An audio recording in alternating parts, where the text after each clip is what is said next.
ഈ ഒരു ചൂട് കാലത്ത് നമ്മുടെ മക്കൾക്ക് ധരിക്കാൻ പറ്റിയ ഒരു അടിപൊളി ടോപ്പും അതിൻ്റെ പാൻറ്റും ആണ് ഇന്ന് കാണിക്കുന്നത്. നല്ല ഡിസൈനർ നെക്കുണ്ട്. അതിനൊക്കെ പുറമെ പൈപ്പിങ്ങും അതുപോലെ ഒരു പീസും വെച്ചിട്ട് ഹൈലൈറ്റ് ചെയ്ത സ്ലീവും അതുപോലെ തന്നെ താഴ്വശം ഫ്രില്ലിട്ടിട്ടുണ്ട്. അതിനൊക്കെ പുറമെ ഇലാസ്റ്റിക് ബാൻഡ് വെച്ചിട്ടുള്ള ഒരു പാൻറ് കൂടി കാണിക്കുന്നുണ്ട്. അപ്പോൾ നമുക്ക് വീഡിയോയിലേക്ക് പോവാം. Hi friends, welcome back to Sajitha's creation. 5 വയസ്സായ കുട്ടിയുടെ അളവിലാണ് ചെയ്യുന്നത്. അപ്പോൾ 1 മീറ്റർ പ്ലെയിൻ ക്ലോത്ത് എടുത്തിട്ടുണ്ട്, 1/2 മീറ്റർ ഡിസൈനർ ക്ലോത്ത് ഉണ്ട്, അതുപോലെ ഒരു കുഞ്ഞ് പീസ് അതിൻ്റെ കോൺട്രാസ്റ്റ് കളറായിട്ട് വൈറ്റ് എടുത്തിട്ടുണ്ട്, ഇലാസ്റ്റിക് ബാൻഡും എടുത്തിട്ടുണ്ട്. ഇനി നമുക്ക് ഇതുപോലെ 4 ഫോൾഡ് ചെയ്തെടുക്കാം. എന്നിട്ട് നിങ്ങൾക്ക് വേണ്ടുന്ന ഇറക്കം എത്രയാണോ അതെടുക്കുക കേട്ടോ. എനിക്കിപ്പോൾ 16.5 ഇഞ്ചാണ് വേണ്ടത്. പക്ഷേ ഈ 16.5 ഇഞ്ച് ഞാൻ അങ്ങനെ തന്നെ ഇതിൽ മാർക്ക് ചെയ്തെടുക്കുന്നില്ല. അതിൽ നിന്നും ഒരു 1.5 ഇഞ്ച് കുറച്ചിട്ടാണ് എടുക്കുന്നത്. കാരണം താഴ്വശത്ത് ഞാൻ ഫ്രില്ല് വെച്ച് കൊടുക്കുന്നുണ്ട് കേട്ടോ. നിങ്ങൾ അങ്ങനെ ഫ്രില്ല് വെക്കുന്നില്ല എന്നുണ്ടെങ്കിൽ ആ ഒരു ഭാഗം നിങ്ങൾക്ക് സ്കിപ്പ് ചെയ്യാവുന്നതാണ്. ഇപ്പോൾ ഞാനിവിടെ 1.5 ഇഞ്ച് കുറച്ചിട്ട് ഒരു 15 ഇഞ്ചാണ് എടുത്തിരിക്കുന്നത്. ഈ 15 ഇഞ്ചിൻ്റെ കൂടെ നമുക്ക് 1 ഇഞ്ച് തയ്യൽ തുമ്പ് ആഡ് ചെയ്യേണ്ടതുണ്ട്. മുകൾ വശത്ത് ജോയിൻ്റ് ചെയ്യാനും താഴ്വശം ഫ്രില്ലിട്ട് ജോയിൻ്റ് ചെയ്യാനുമാണ്. ഈ ഒരു ടോപ്പ് ഒത്തിരി ഇറക്കത്തിൽ ചെയ്യേണ്ട കേട്ടോ. നമ്മൾ ടീഷർട്ടൊക്കെ ഇടുന്നതിന് കുറച്ച് താഴ്ത്തിയിട്ട് അത്രേ നമുക്കിതിൻ്റെ ഇറക്കം വേണ്ടുള്ളൂ കേട്ടോ. ഒത്തിരി ഇറക്കം കൊടുക്കേണ്ടതില്ല. ഇപ്പോൾ ഞാനിവിടെ 16 ഇഞ്ച് എടുത്തിട്ടുണ്ട്. ഇനി നമുക്ക് ഷോൾഡറാണ് മാർക്ക് ചെയ്യേണ്ടത്. എനിക്ക് 4.5 ഇഞ്ചാണ് വേണ്ടത്. അതിൻ്റെ കൂടെ ഒരു 1/2 ഇഞ്ച് തയ്യൽ തുമ്പടക്കം 5 ഇഞ്ച് ഇതുപോലെ ഞാൻ മാർക്ക് ചെയ്ത് എടുത്തിട്ടുണ്ട്. ഇനി ഈ മാർക്ക് ചെയ്ത പോയിന്റിൽ നിന്നും താഴേക്കും നമുക്കൊരു 5.5 ഇഞ്ച് മാർക്ക് ചെയ്ത് കൊടുക്കാം. ഇത് ആം ഹോളിന് വേണ്ടിയിട്ടാണ് കേട്ടോ. എന്നിട്ട് ഇതുപോലെ ഒരു ബോക്സ് ആക്കി എടുക്കുന്നുണ്ട്. ഇനി നമുക്ക് ചെസ്റ്റ് അളവ് കൊടുക്കാം. 6.5 ഇഞ്ചാണ് എനിക്ക് വേണ്ടത്. 1 ഇഞ്ച് തയ്യൽ തുമ്പടക്കം 7.5 ഇഞ്ച് ഞാനിവിടെ മാർക്ക് ചെയ്ത് കൊടുക്കുന്നുണ്ട്. ഇനി ഇവിടുന്ന് നേരെ താഴേക്ക് നമുക്കൊന്ന് മാർക്ക് ചെയ്ത് കൊടുക്കാം. വേറെ മാർക്കിംഗ് ഒന്നും വേണ്ട, ജസ്റ്റ് ഒന്ന് ചരിച്ച് താഴ്വശം ഒരു 1/2 ഇഞ്ച് എക്സ്ട്രാ എടുത്താൽ മതി കേട്ടോ. താഴ്വശം 8 ഇഞ്ച് വരുന്നുണ്ട്. അങ്ങനെ നമ്മളിപ്പോൾ എടുത്ത് മാർക്ക് ചെയ്തു. ഇനി നമുക്കിത് ആം ഹോളും ഒന്ന് ഷേപ്പ് ചെയ്തെടുക്കാം കേട്ടോ. ഇനി നമുക്ക് നെക്ക് മാർക്ക് ചെയ്യാം. 2.5 ഇഞ്ചാണ് എനിക്ക് വേണ്ടത്. പക്ഷെ ഞാനിപ്പോൾ ഇവിടെ 1/2 ഇഞ്ച് തയ്യൽ തുമ്പ് വിട്ടിട്ട് 2 ഇഞ്ച് മാർക്ക് ചെയ്ത് കൊടുത്തിട്ടുണ്ട്. അതിൻ്റെ ഇറക്കം ഒരു 3 ഇഞ്ചാണ് കൊടുക്കുന്നത്. ഫ്രണ്ട് നെക്കും ബാക്ക് നെക്കിനും ഒരേ ഇറക്കം തന്നെയാണ് കേട്ടോ കൊടുക്കുന്നത്. അപ്പോൾ ഇതുപോലെ 3 ഇഞ്ച് കൊടുത്തിട്ടുണ്ട്. ഇനി നമുക്കിതിനെ ഒന്ന് ഷേപ്പ് ചെയ്തെടുക്കാം. ഒരു റൗണ്ട് നെക്കാണ് കേട്ടോ ചെയ്യുന്നത്. അതിനുശേഷം ഇവിടെ ഒരു 1/2 ഇഞ്ച് ഇറക്കി മാർക്ക് ചെയ്തു. എന്നിട്ട് ഇതുപോലെ ഒന്ന് ചരിച്ച് മാർക്ക് ചെയ്ത് കൊടുക്കുക കേട്ടോ. ഇത്രയോ ആണ് നമുക്ക് വേണ്ടത്. എന്നിട്ട് നമ്മളിത് മുഴുവനായും കട്ട് ചെയ്തെടുക്കുകയാണ് കേട്ടോ ചെയ്യുന്നത്. ഇപ്പം നമ്മളിത് കട്ട് ചെയ്തെടുത്തു. ഇനി നമുക്ക് സ്ലീവ് കട്ട് ചെയ്യാൻ വേണ്ടിയിട്ട് ആം ഹോൾ റൗണ്ട് ഇതുപോലെ ഒന്ന് അളന്ന് നോക്കാം. അപ്പോൾ 6.5 ഇഞ്ചാണ് കിട്ടുന്നത്. അതിൽ നിന്നും 1 ഇഞ്ച് കുറച്ചിട്ട് നമുക്ക് 5.5 ഇഞ്ച് എടുക്കാം കേട്ടോ. ഈ 5.5 ഇഞ്ചിൽ ക്ലോത്ത് 4 ഫോൾഡ് ചെയ്ത് വെച്ചിട്ടുണ്ട്. എന്നിട്ട് 5.5 ഇഞ്ച് ഇതുപോലെ വീതി നമ്മൾ മാർക്ക് ചെയ്ത് കൊടുക്കുക. സ്ലീവിന് വേണ്ടിയിട്ടാണ് കേട്ടോ ഇപ്പോൾ ഇവിടെ നമ്മളിത് മാർക്ക് ചെയ്ത് കൊടുക്കുന്നത്. ഇനി 5.5 ഇഞ്ച് മാർക്ക് ചെയ്ത പോയിന്റിൽ ഇതുപോലെ വെച്ച് ഒരു 2 ഇഞ്ച് ഇറക്കി മാർക്ക് ചെയ്ത് കൊടുക്കുക. സ്ലീവ് ഒന്ന് ഷേപ്പ് ചെയ്യാൻ വേണ്ടിയിട്ടാണ് കേട്ടോ. എന്നിട്ട് നമുക്കിത് സ്ലീവ് ഇതുപോലെ ഒന്ന് ഷേപ്പ് ചെയ്തെടുക്കാം. എന്നിട്ട് താഴ്വശത്തേക്ക് നമുക്ക് വേണ്ടുന്ന അളവിലൊന്ന് ചരിച്ച് മാർക്ക് ചെയ്ത് കൊടുക്കുക. 4 ഇഞ്ചാണ് ഞാൻ സ്ലീവിൻ്റെ ഇറക്കം എടുത്തിരിക്കുന്നത്. അതിൽ നിന്നും 1 ഇഞ്ച് തയ്യൽ തുമ്പ് പോയാൽ നമുക്ക് 3 ഇഞ്ച് കിട്ടും കേട്ടോ. ഇനി നമുക്ക് ഈ സ്ലീവ് ഒന്ന് കൃത്യമായിട്ട് കട്ട് ചെയ്തെടുക്കാം. ഇപ്പം നമ്മൾ സ്ലീവ് കട്ട് ചെയ്തെടുത്തിട്ടുണ്ട്. ഇനി ഇതുപോലെ ഒരു പീസ് കൂടി ക്ലോത്ത് എടുക്കാം. അത് 2 ഫോൾഡ് ചെയ്തെടുക്കണം. എന്നിട്ട് അതിൻ്റെ മുകളിലേക്ക് നമ്മൾ നേരത്തെ കട്ട് ചെയ്ത് വെച്ച ഫ്രണ്ട് പോർഷൻ ഇതുപോലെ വെച്ച് കൊടുക്കാം. ഈ ഒരു സൈഡിൽ കാണുന്നത് പോലെ നെക്ക് ഡിസൈൻ ചെയ്യാൻ വേണ്ടിയിട്ടാണ് കേട്ടോ ഇതുപോലെ ഒരു പീസ് എടുത്തിട്ട് കട്ട് ചെയ്യുന്നത്. ഇനി നമുക്കിത് ഇതുപോലെ ഷോൾഡർ ഒന്ന് മാർക്ക് ചെയ്തെടുക്കാം. അതുപോലെ തന്നെ നെക്കിൻ്റെ ആ ഒരു കട്ട് ചെയ്ത ഭാഗവും അതുപോലെ നമുക്ക് ഈ ക്ലോത്തിലേക്കൊന്ന് മാർക്ക് ചെയ്തെടുക്കണം. എന്നിട്ട് ഷോൾഡർ എൻഡ് ചെയ്യുന്ന ഭാഗവും ഒന്ന് ഇതുപോലെ മാർക്ക് ചെയ്തെടുക്കാം. ഈ രീതിയിലാണ് നമ്മൾ മാർക്ക് ചെയ്തെടുക്കേണ്ടത്. ഇനി നമുക്ക് ഈ നെക്ക് മാർക്ക് ചെയ്ത പോയിന്റിൽ നിന്നും ഒരു 2.5 ഇഞ്ച് ഇതുപോലെ മാർക്ക് ചെയ്തെടുക്കേണ്ടതുണ്ട്. ഇവിടെ ഒരു 1/2 ഇഞ്ച് തയ്യൽ തുമ്പ് പോകും കേട്ടോ. അപ്പോൾ ഏതാണ്ട് ഈ ഒരു വീതി മാത്രമേ നമുക്ക് കിട്ടുള്ളൂ. അപ്പോൾ ഈ കാണുന്ന രീതിയിൽ ഒരു 2.5 ഇഞ്ച് നമ്മൾ മാർക്ക് ചെയ്ത് കൊടുക്കുക. ഇവിടെ നിന്നും കുറച്ച് മാറി നെക്കിൻ്റെ ആ ഒരു പോർഷൻ കറക്റ്റായി വരുന്ന വിധം വെച്ച് അവിടെയും 2.5 ഇഞ്ച് മാർക്ക് ചെയ്ത് കൊടുക്കാം. അതുപോലെ തന്നെ എല്ലാ ഭാഗത്തും അങ്ങനെ നമ്മൾ നെക്കിനെ മാർക്ക് ചെയ്ത് വെച്ചിട്ട് വേണം 2.5 ഇഞ്ച് മാർക്ക് ചെയ്ത് കൊടുക്കാൻ വേണ്ടിയിട്ട്. എന്നിട്ട് ഇതുപോലെ അതിനൊരു ഷേപ്പാക്കി എടുക്കാം. നമ്മൾ വരച്ച സെയിം നെക്കിൻ്റെ ഷേപ്പാണ് നമുക്കിവിടെ കിട്ടാൻ പോകുന്നത്. ഇനി നമുക്കിതിനെ ഒന്ന് കട്ട് ചെയ്തെടുക്കാം. കണ്ടോ, ഇതാ ഈ പുറത്തു കൂടി മാർക്ക് ചെയ്ത പോയിൻ്റാണ് നമ്മളിപ്പോൾ കട്ട് ചെയ്യുന്നത്. നെക്ക് കട്ട് ചെയ്തെടുക്കുന്നില്ല കേട്ടോ. ഈ ഒരു ഭാഗം നമ്മൾ കട്ട് ചെയ്തെടുക്കുക. അതുപോലെ തന്നെ ആ ഷോൾഡർ സ്ലോപ്പൊക്കെ കറക്റ്റായിട്ടൊന്ന് കട്ട് ചെയ്തെടുക്കണം. ഇനി നമുക്കിതിന് ഇതാ ഈ ഒരു ഭാഗത്ത് ജസ്റ്റ് ഒരു കട്ടിങ് കൊടുക്കണം കേട്ടോ. സെൻറ്റർ പോയിൻ്റ് മനസ്സിലാവാൻ വേണ്ടിയിട്ടാണ്. ഇപ്പോൾ നമ്മൾ ഓപ്പൺ ചെയ്യുമ്പോൾ നമുക്ക് ഈ ഒരു രീതിയിലാണ് കേട്ടോ കിട്ടുന്നത്.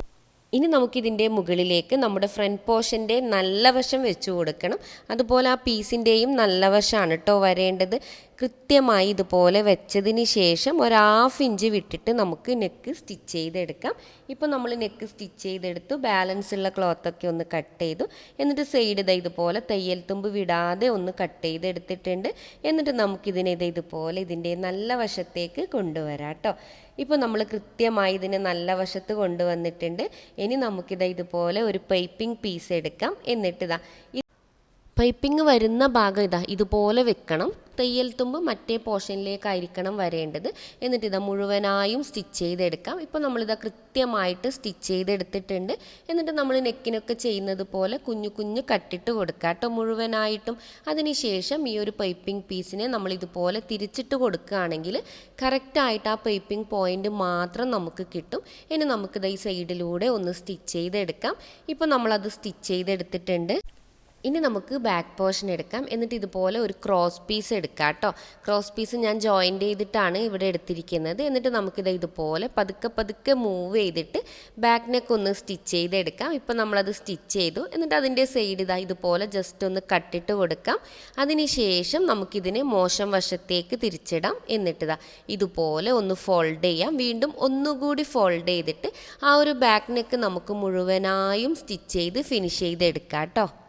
ഇപ്പോൾ നമ്മൾ ബാക്ക് നെക്ക് സ്റ്റിച്ച് ചെയ്തെടുത്തു. ഇനി നമുക്ക് ചെയ്യാനുള്ളത് നമ്മുടെ ഫ്രണ്ട് പോർഷൻ ഇതുപോലെ എടുക്കാം. എന്നിട്ട് അതിൻ്റെ മുകളിലേക്ക് ഈ ബാക്ക് പോർഷൻ വെച്ച് കൊടുക്കാം.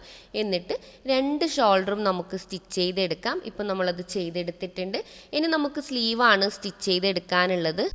അതിനുവേണ്ടി ഞാനിത് ഇതുപോലെ ഒരു പീസ് എടുത്തിട്ടുണ്ട്. 1.5 ഇഞ്ചിലാണ് കേട്ടോ ആ ഒരു പീസ് എടുത്തിരിക്കുന്നത്.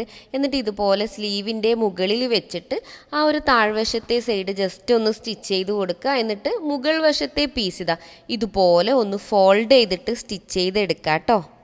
മുഴുവനായിട്ടും ഇതുപോലെ ഫോൾഡ് ചെയ്ത് സ്റ്റിച്ച് ചെയ്തെടുക്കുക. ഒത്തിരി വീതിയൊന്നും കൊടുക്കേണ്ട, ചെറുതായി ഒന്ന് ഫോൾഡ് ചെയ്ത് സ്റ്റിച്ച് ചെയ്ത് കൊടുത്താൽ മതി. ഇപ്പോൾ നമ്മളത് സ്റ്റിച്ച് ചെയ്തെടുത്തു. അതിനുശേഷം ഇതുപോലെ ഒരു പൈപ്പിംഗ് പീസ് എടുക്കാം. എന്നിട്ട് ത്രെഡ് വരുന്ന ഭാഗം ഉള്ളിലോട്ട് വേണം വെക്കാൻ കേട്ടോ. എന്നിട്ട് ജസ്റ്റ് ഒന്ന് സ്റ്റിച്ച് ചെയ്ത് കൊടുക്കുക. സ്റ്റിച്ച് ചെയ്തതിന് ശേഷം ഇതുപോലെ താഴ്വശത്തേക്ക് ഫോൾഡ് ചെയ്തിട്ട് സൈഡിലൂടെ ഒരു സ്റ്റിച്ച് ചെയ്ത് കൊടുക്കുക. അപ്പോൾ നല്ല ഫിനിഷിങ്ങിൽ നമുക്ക് സ്ലീവ് കിട്ടും കേട്ടോ. ഇനി നമുക്ക് സ്ലീവ് ആം ഹോളിൽ വെച്ച് ജോയിൻ്റ് ചെയ്ത് കൊടുക്കാം. ഇതുപോലെ സെൻറ്റർ പോയിന്റിൽ നിന്നും ഒരു സൈഡിലേക്കും അതുപോലെ വീണ്ടും മറ്റേ സൈഡിലേക്കും സ്റ്റിച്ച് ചെയ്ത് സ്ലീവ് ഫിനിഷ് ചെയ്തെടുക്കാം. ഇനി നമുക്കിതിൻ്റെ ഏറ്റവും താഴ്വശമാണ് സ്റ്റിച്ച് ചെയ്യാനുള്ളത്. അപ്പോൾ അതിന് വേണ്ടി ഇതുപോലെ ഒരു പീസ് എടുത്തിട്ടുണ്ട്. 1.5-2 ഇഞ്ച് വീതിക്ക് നമുക്ക് ഈ ഒരു പീസ് എടുക്കാം കേട്ടോ. എന്നിട്ട് ആ പീസിൻ്റെ മുകളിലേക്ക് നമ്മുടെ ഫ്രണ്ട് പോർഷൻ്റെയും ബാക്ക് പോർഷൻ്റെയും മോശം വശമാണ് വെച്ച് സ്റ്റിച്ച് ചെയ്ത് കൊടുക്കേണ്ടത്. 2 പീസും സെപ്പറേറ്റ് ആയി സ്റ്റിച്ച് ചെയ്തെടുക്കാം.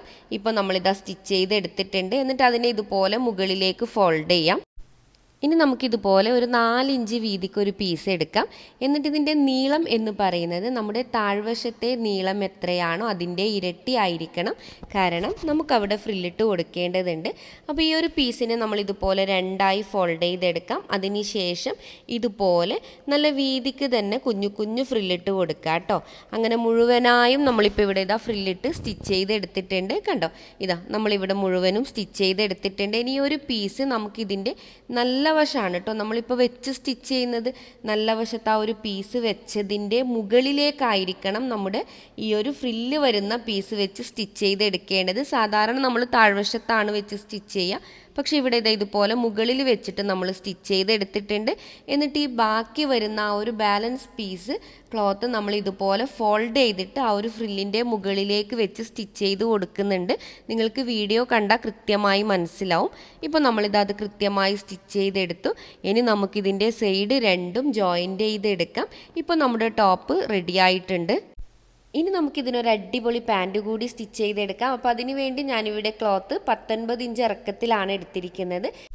തയ്യൽ തുമ്പ് അടക്കാണ് കേട്ടോ 19 ഇഞ്ച്. അതെങ്ങനെയാണെന്ന് ഞാൻ പറഞ്ഞു തരാം. നിങ്ങളെടുത്ത ഇലാസ്റ്റിക്കിൻ്റെ വീതി എത്രയാണോ പ്ലസ് 1 ഇഞ്ച് തയ്യൽ തുമ്പ് കൂട്ടുക. ഞാനിപ്പോൾ 1 ഇഞ്ചിൻ്റെ ഇലാസ്റ്റിക് ബാൻഡ് എടുത്തിട്ടുണ്ട്. അപ്പോൾ ഒരു 1/2 ഇഞ്ച് തയ്യൽ തുമ്പ് അടക്കം 1.5 ഇഞ്ച് ഞാനിതാ മുകൾ വശത്ത് മാർക്ക് ചെയ്ത് കൊടുക്കുന്നുണ്ട്. ഇത് നമ്മുടെ ഇറക്കത്തിൻ്റെ കൂടെ എക്സ്ട്രാ കൂട്ടിയതാണ് കേട്ടോ ഈ 1.5 ഇഞ്ച്. അത് ഞാനിതാ ഇവിടെ മാർക്ക് ചെയ്തു. ഇനി എനിക്ക് വേണ്ടുന്ന ഇറക്കം എന്ന് പറയുന്നത് 16 ഇഞ്ചാണ്. മുകൾ വശത്ത് ഈ ഒരു പീസ് കൂട്ടാതെയാണ് എനിക്ക് 16 ഇഞ്ച് ഇറക്കം വേണ്ടത്. ഇതിൻ്റെ കൂടെ താഴ്വശം ഫോൾഡ് ചെയ്യാൻ വേണ്ടിയിട്ട് ഒരു 1.5 ഇഞ്ച് എക്സ്ട്രാ എടുക്കണം. അപ്പോൾ 17.5 ഇഞ്ച്. ഇതാണ് എനിക്ക് ടോട്ടലി കിട്ടിയ ഇറക്കം കേട്ടോ.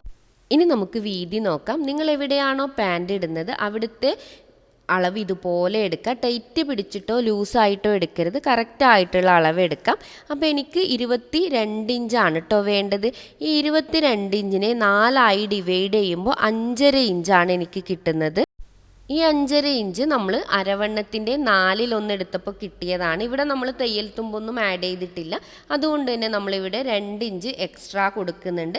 അപ്പോൾ നിങ്ങളുടെ അരവണ്ണത്തിൻ്റെ 4/1 പ്ലസ് 2 ഇഞ്ച് എക്സ്ട്രാ കൊടുക്കുക. എന്നിട്ട് ഇതുപോലെ ഇവിടെ മാർക്ക് ചെയ്ത് കൊടുക്കുക കേട്ടോ.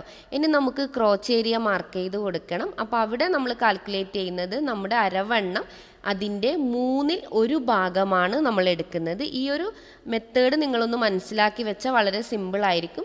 അപ്പോൾ എനിക്കൊരു 7.25 ഇഞ്ചാണ് കിട്ടിയത്. നമ്മൾ മാർക്ക് ചെയ്യുന്നത് ഇതാ ആ ഒരു പോയിന്റ് നിങ്ങൾ ശ്രദ്ധിക്കുക. അവിടെ വെച്ചിട്ട് താഴ്വശത്തേക്ക് 7.25 ഇഞ്ച് മാർക്ക് ചെയ്ത് കൊടുത്തു. ഇനി നമുക്കിത് ഈ മാർക്ക് ചെയ്ത പോയിന്റിൽ നിന്നും ഒരു 2 ഇഞ്ച് ഇതുപോലെ പുറത്തോട്ട് മാർക്ക് ചെയ്ത് കൊടുക്കുക. അവിടെ ക്രോച്ച് ഒന്ന് ഷേപ്പ് ചെയ്യാൻ വേണ്ടിയിട്ടാണ് കേട്ടോ. എന്നിട്ട് നമുക്കിതുപോലെ ഒന്ന് ഷേപ്പ് ചെയ്ത് കൊടുക്കാം, ആം ഹോളൊക്കെ ചെയ്യുന്നത് പോലെ. ഇനി നമുക്ക് ഏറ്റവും താഴ്വശത്ത് ഒരു 6.5 ഇഞ്ച് വേണം. 1 ഇഞ്ച് തയ്യൽ തുമ്പടക്കം 7.5 ഇഞ്ച് മാർക്ക് ചെയ്തു. എന്നിട്ട് നമുക്കിതുപോലെ ഒന്ന് ഷേപ്പ് ചെയ്തെടുക്കാം. ഇനി ഇവിടുന്ന് മുകളിലേക്കാണ് കേട്ടോ കട്ട് ചെയ്തെടുക്കേണ്ടത്. കണ്ടോ, ഈ ഒരു പോയിന്റിലൂടെ നമുക്ക് കട്ട് ചെയ്തെടുക്കാം. ഇപ്പം നമ്മളിത് കട്ട് ചെയ്തെടുത്തിട്ടുണ്ട്. ഇനി നമുക്കിതിനൊന്ന് ഓപ്പൺ ചെയ്തെടുക്കാം കേട്ടോ. 2 പീസ് കിട്ടിയിട്ടുണ്ട്. അതിൽ 2ൻ്റെയും നല്ല വശം ഒന്നിനു മുകളിൽ ഒന്നായി വരുന്ന വിധം വെക്കുക. എന്നിട്ട് ഈ ഒരു ഏരിയ കണ്ട അത് കറക്റ്റായിട്ട് 1/2 ഇഞ്ച് വിട്ട് സ്റ്റിച്ച് ചെയ്തെടുക്കാം. ഇപ്പം നമ്മളത് സ്റ്റിച്ച് ചെയ്തു. ഇനി നമുക്കിതിനെ ഇതുപോലെ ഒന്ന് വെച്ച് നോക്കാം കേട്ടോ. കണ്ടോ, നമുക്കൊരു പാൻറ്റിൻ്റെ ഷേപ്പ് ഇപ്പോൾ കിട്ടിയിട്ടുണ്ട്. ഇനി നമുക്കിതിൻ്റെ താഴ്വശം കണ്ടോ, ആ ഒരു താഴ്വശം ഒന്ന് ഫോൾഡ് ചെയ്ത് സ്റ്റിച്ച് ചെയ്തെടുക്കണം. 2 ഭാഗവും സ്റ്റിച്ച് ചെയ്തെടുക്കണം കേട്ടോ. അപ്പോൾ ഒരു 1/2 ഇഞ്ച് ഫോൾഡ് ചെയ്യുക, 1 ഇഞ്ച് വീണ്ടും ഫോൾഡ് ചെയ്തിട്ട് അതിൻ്റെ മുകളിലൂടെ സ്റ്റിച്ച് ചെയ്തെടുക്കാം. ഇനി നമുക്ക് ചെയ്യാനുള്ളത് കണ്ടത് ഈ ഒരു കൈ പോകുന്ന ഭാഗത്തു കൂടി 1 ഇഞ്ച് വിട്ട് സ്റ്റിച്ച് ചെയ്തെടുക്കാം. അതിനുശേഷം നമ്മുടെ പാൻറ്റിൻ്റെ മുകൾ വശം ഒരു 1/2 ഇഞ്ച് ഫോൾഡ് ചെയ്യുക, വീണ്ടും ഒരു 1 ഇഞ്ച് ഫോൾഡ് ചെയ്തിട്ട് ഇലാസ്റ്റിക് ഇടുന്ന വിധത്തിൽ ഒരു ഗ്യാപ്പ് കൂടി കൊടുത്തിട്ട് നമുക്കവിടെ സ്റ്റിച്ച് ചെയ്തെടുക്കാം. ഇപ്പം നമ്മളത് ചെയ്തിട്ടുണ്ട്. ഇനി നമുക്ക് ഈ ഇലാസ്റ്റിക് ബാൻഡിൻ്റെ നീളം നോക്കാം കേട്ടോ. നമുക്ക് അരവണ്ണം കിട്ടിയത് 22 ഇഞ്ചാണ്. ആ 22 ഇഞ്ചിൽ നിന്നും ഒരു 2 ഇഞ്ച് കുറച്ചിട്ട് വേണം നമ്മൾ ഇലാസ്റ്റിക് ബാൻഡ് എടുക്കാൻ. അതായത് നിങ്ങൾക്ക് എത്രയാണോ അരവണ്ണം കിട്ടിയത് അതിൽ നിന്നും 2 ഇഞ്ച് കുറക്കുക. എന്നിട്ട് ഈ ഒരു ഗ്യാപ്പിലൂടെ ഇതിനെ ഇട്ട് മുഴുവനായും ഫില്ല് ചെയ്ത് ആ സൈഡും അതുപോലെ തന്നെ ക്ലോത്തിൻ്റെ സൈഡും സ്റ്റിച്ച് ചെയ്തെടുക്കാം. ഇതോടുകൂടി നമ്മുടെ സ്റ്റിച്ചിങ് പൂർത്തിയായിട്ടുണ്ട്. വളരെ ചിലവ് കുറഞ്ഞ രീതിയിലും സിമ്പിളായിട്ടും ഞാനിത് ഡിസൈൻ ചെയ്തിരിക്കുന്നത്. അപ്പോൾ നിങ്ങൾക്ക് വീഡിയോ ഇഷ്ടപ്പെട്ടിട്ടുണ്ടെങ്കിൽ ഒന്ന് ട്രൈ ചെയ്ത് നോക്കുക. നിങ്ങളുടെ അഭിപ്രായം കമൻറ്റ് ചെയ്യുക. വീഡിയോ ഞാൻ വൈൻഡപ്പ് ചെയ്യുകയാണ്. Bye, take care.